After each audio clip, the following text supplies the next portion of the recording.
Shalom, shalom, peuple des dieux, peuple racheté des dieux, peuple élu des dieux, peuple choisi des dieux. Quel que soit l'endroit où vous vous trouvez, que le Seigneur vous bénisse, peu importe l'heure, nous vous bénissons dans le précieux et majestueux nom de notre Seigneur Jésus-Christ, les dieux d'Abraham, d'Isaac et de Jacob, créateurs de l'univers visible et invisible, qu'ils vous bénissent abondamment, les dieux des papas et des mamoulangi. Nous le encore et nous le répéterons davantage. Nous avons vu c'est Dieu qui s'est révélé à notre maman, utilisé puissamment et distinctement papa et mamoulangi sur cette terre. Et pour nous aujourd'hui c'est leur Dieu et qui est aussi notre Dieu. C'est pourquoi nous voulons vous bénir abondamment, que le Seigneur vous bénisse, que le Seigneur étende sa main sur vous et que le Seigneur vous fasse davantage grâce. Nous sommes encore là aujourd'hui dans notre émission Pain de vie. Cette émission au cours de laquelle nous mangeons du pain, la parole de Dieu, la parole de Dieu qui est Jésus-Christ lui-même. Et nous voulons aujourd'hui partager un message que Dieu nous a mis à cœur pour vous. C'est pourquoi du moment où vous êtes dans votre maison, dans votre chambre peut-être, vous êtes dans votre bureau, vous êtes dans votre véhicule, que le Seigneur vous bénisse abondamment, vous qui écoutez ce message, vous qui allez déjà tendre vos oreilles pour recevoir ce message, que le Seigneur vous bénisse abondamment. Et le thème du message que nous allons partager aujourd'hui est libellé de la manière suivante. Qui est venu avant Jésus-Christ dans ta vie? Qui est venu avant Jésus-Christ dans ta vie? Une interrogation pertinente. Une interrogation qui ouvre la porte à plusieurs réponses. Une interrogation qui nous amène à rentrer vraiment dans les abysses de ces sujets, dans les abysses de ces messages. Qui est venu avant Jésus-Christ dans ta vie? Papa, maman, jeune, vous qui me suivez, vous avez reçu Jésus-Christ comme Seigneur Sauveur un jour, il y a une année, il y a 2 ans, il y a 3 ans, il y a 10 ans, il y a 20 ans, il y a 30 ans, il y a 40 ans, il y a peut-être 50 ans et plus. Mais avant de les recevoir, qui l'a précédé? Qui a précédé Jésus dans votre vie? Première question. Et cette grande question, cette question principale, cette question cardinale, a des sous-questions sous elle. Qui l'a précédé? Qu'est-ce qu'il a fait dans votre vie? Qu'est-ce qu'il a fait dans votre vie? Et dans quel état vous a-t-il laissé? Nous avons reçu Christ aujourd'hui. Nous sommes membres d'une église particulière, d'une congrégation religieuse, ou encore nous servons le Seigneur. Nous sommes membres actifs d'une assemblée. Nous sommes prédicateurs, nous sommes modérateurs, nous sommes chantres, nous servons Dieu au protocole, à l'accueil, etc., etc. Mais avant d'exercer cela, avant d'avoir reçu ce Jésus-Christ-là, ce Dieu-là, qui l'a précédé dans votre vie? Nous allons aller dans le vif du sujet. Et comme aujourd'hui nous allons aller dans Jean chapitre 10, du verset 7 au verset 13, il est écrit, Jésus leur dit encore, il avait déjà dit, il dit encore, en vérité, je vous le dis, je suis la porte des brebis. Tous ceux qui sont venus avant moi sont des voleurs et des brigands. Mais les brebis ne les ont point écoutés. Je suis la porte. Si quelqu'un entre par moi, il sera sauvé. Il entrera et il sortira et il trouvera des pâturages. Le voleur ne vient que pour dérober, égorger et détruire. Moi, Jésus-Christ de Nazareth, je suis venu afin que les brebis aient la vie et qu'elles soient dans l'abondance. Verset 11. Je suis le bon berger. Le bon berger donne sa vie pour ses brebis. Mais le mercenaire qui n'est pas le berger et à qui n'appartiennent pas les brebis, voit venir le loup, abandonne les brebis et prend la fuite, et le loup les ravit et les disperse. Le mercenaire s'enfuit parce qu'il est mercenaire et qu'il ne prend point en peine des brebis. Parole du Seigneur. Mesdames et messieurs, nous voyons Jésus qui est en train de parler. Il dit qu'il est le bon berger qui prend soin de ses brebis. Mais il ajoute encore que tous ceux qui sont venus avant lui sont des brigands et des voleurs. Mais avant de recevoir Christ dans ta vie, il y a eu des brigands, il y a eu des voleurs. Et nous savons c'est quoi et c'est qui est un brigand, c'est qui est un voleur. Un brigand déjà tel que le mot l'indique, c'est un homme fort, c'est un homme géant, c'est un homme qui physiquement est robuste. Mais ici nous sommes dans un contexte purement spirituel. Un brigand c'est un homme fort qui a sa mainmise dans nos vies. qui influencent négativement dans nos vies. Et le premier brigand qui a pris place dans nos vies, qui avait pris possession de nos vies, c'est le diable. Avant de recevoir Christ, nous avons été enrôlés dans les ténèbres. Avant de recevoir Christ, le diable a manipulé.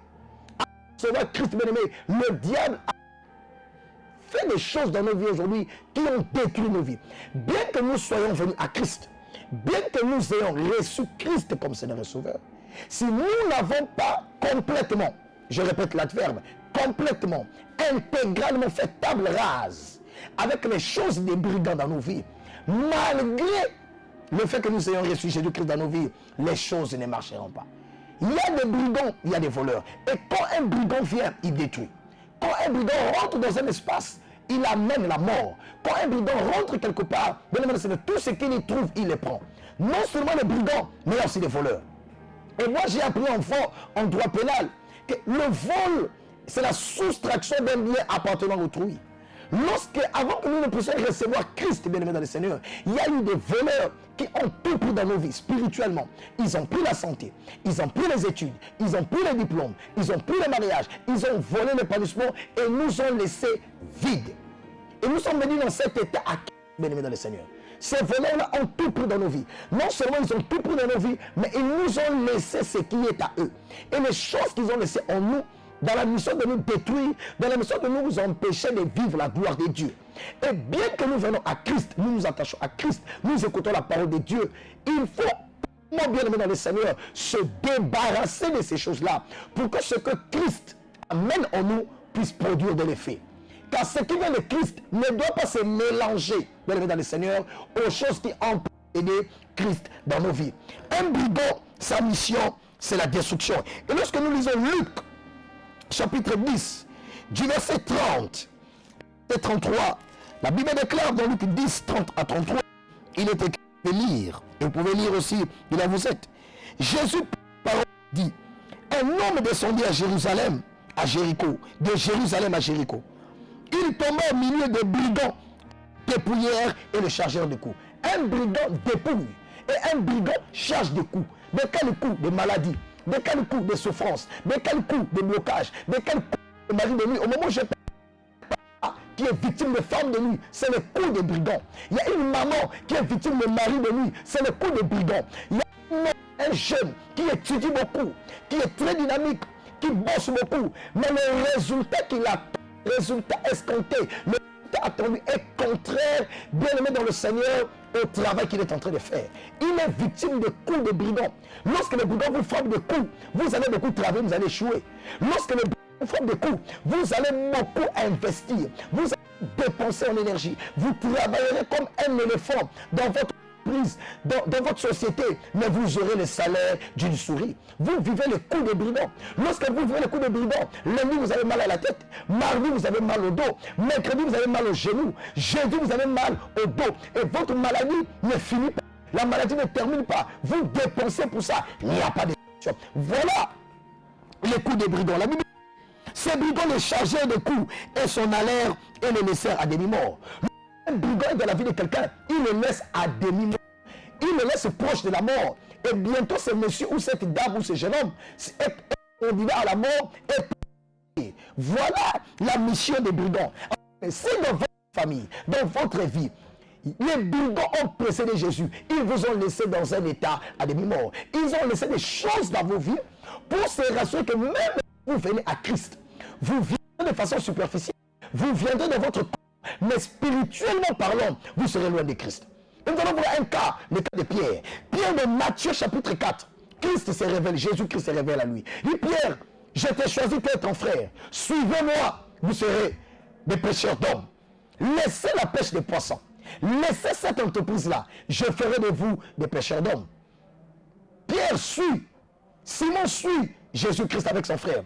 En le suivant, bien aimé dans le Seigneur, bien qu'il marchait avec Christ, bien qu'il était à côté de Christ pendant 3 ans durant, Pierre était charnel. Pierre était encore de la chair. Ce qui l'a mené même à renier Christ. Pierre a utilisé même des épées comme un criminel, bien qu'il marchait avec Christ. Mais vous êtes régulier à l'église. Vous servez le Seigneur. Vous priez beaucoup, mais encore la chair en vous. Pourquoi? Vous n'êtes pas encore débarrassé des choses qui ont précédé Christ dans vos vies. On ne mélange ce qui est nouveau dans ce qui est ancien. Il faut au préalable, il faut a priori se débarrasser de ce qui est ancien, afin que ce que Jésus amènera trouve place dans vos vies. C'est pourquoi vous priez beaucoup, vous êtes engagé dans les choses de Dieu, mais vous trouvez que votre vie ne marche pas. C'est comme si la parole n'est pas puissante. C'est comme si Jésus n'agit pas. Non, Jésus agit. Mais Jésus voudrait que ce qu'il a précédé en vous puisse d'abord vous libérer. Alors Simon, Christ, bien aimé dans le Seigneur, il était encore charnel, il était encore criminel, il était encore impulsif, il avait encore les choses des ténèbres en lui. Mais quelles choses des ténèbres Simon avait? Le nom de Simon, bien aimé dans le Seigneur, voulait dire le roseau. Mais un roseau, une plante au bord des étangs. Spirituellement, Simon avait le statut des divinités des eaux, le statut des esprits des eaux. Or, dans les eaux, il y a la colère. Dans les eaux, il y a l'instabilité. Dans les eaux, il y a...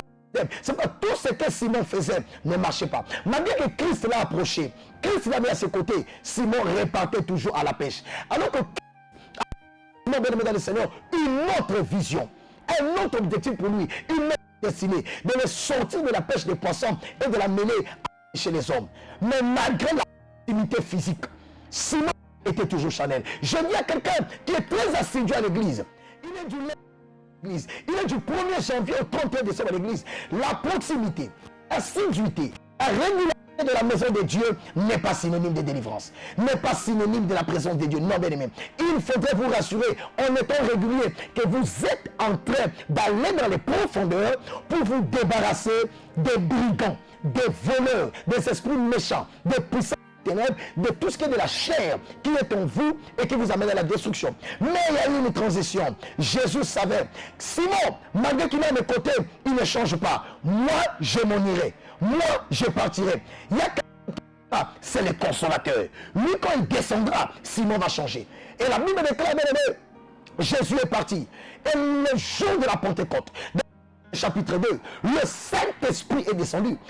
Saint-Esprit descendu ce jour-là. Simon était là. Il n'était plus devenu la même personne. Le Simon qui était charnel hier, lorsque le Saint-Esprit l'a visité, lorsque le Saint-Esprit l'a touché, son identité a changé. Celui qui m'écoute à travers ce message, je déclare que la puissance du Saint-Esprit te touche où tu es, change ton identité et mène à devenir une nouvelle personne. Le Simon qui était Simon qui était Simon charnel, un Simon impulsif, le Seigneur est devenu une nouvelle personne. Et je suis dans Actes chapitre 3, Pierre et Jean se retrouvent devant ce boiteux-là, ce boiteux mendiant. Il était boiteux et il était mendiant. Mais lorsque Pierre a parlé de la part du Saint-Esprit, par la puissance du Saint-Esprit, il n'était plus la même personne. Il était affranchi par le Saint-Esprit, délivré par le Saint-Esprit, débarrassé des choses de Simon, débarrassé des choses des eaux. C'est monsieur qui était boiteux. Pierre lui a dit, lève-toi, lève-toi maintenant, et c'était terminé. Bien aimé dans le Seigneur, lorsque le Saint-Esprit descend, lorsque vous vivez la délivrance, vous vous débarrassez des choses des ténèbres en vous par la puissance du Saint-Esprit, les choses changeront dans vos vies. Et je dis à quelqu'un, quel que soit celui qui a précédé Christ dans ta vie, à Jésus, achète au Saint-Esprit, la délivrance de ces choses et tu vas vivre la victoire en Jésus. Ce Simon qui n'arrivait pas à marcher sur l'eau, qui n'arrivait pas à demander certains esprits, c'est Simon-là dans Actes chapitre 12, malgré qu'il était dans la prison, lorsqu'il est devenu Pierre, bien-aimé dans le Seigneur, dans la prison, il était candidat à la mort. L'ange est apparu et lui a dit, monsieur, ta place n'est pas là. Lève-toi, mets ta ceinture, mets tes souliers, parce que tu as la mission de sauver les âmes. Le Seigneur, lorsque Pierre, le Saint est descendu, lorsqu'il a parlé, 3000 ont été convertis. Lorsqu'il a parlé, aujourd'hui nous avons un Pierre, nous avons deux Pierre. Et je dis à quelqu'un, lorsque tu chercheras la délivrance, tu vas t'attacher au Saint-Esprit, tu ne seras plus la même personne. Tu vas écrire l'histoire, tu resteras dans les annales, là où ton père a échoué, bien aimé dans le Seigneur, tu vas changer la donne. Il y a quelqu'un, attache-toi au Saint-Esprit, cherche la délivrance de tout ce qui a précédé Christ dans ta vie. Dieu va distinguer, Dieu changera ta vie, Dieu t'amènera à une nouvelle dimension. Que le Seigneur vous bénisse de là où vous êtes, que le Seigneur fasse de grandes choses dans vos vies, dans vos maisons. C'était encore une fois de plus votre humble serviteur, le frère Gilles, voilà, disciple de Jésus, missionnaire au sein de la Fondation Languiwo Show et encadré au sein de la JCC. Que le Seigneur vous bénisse.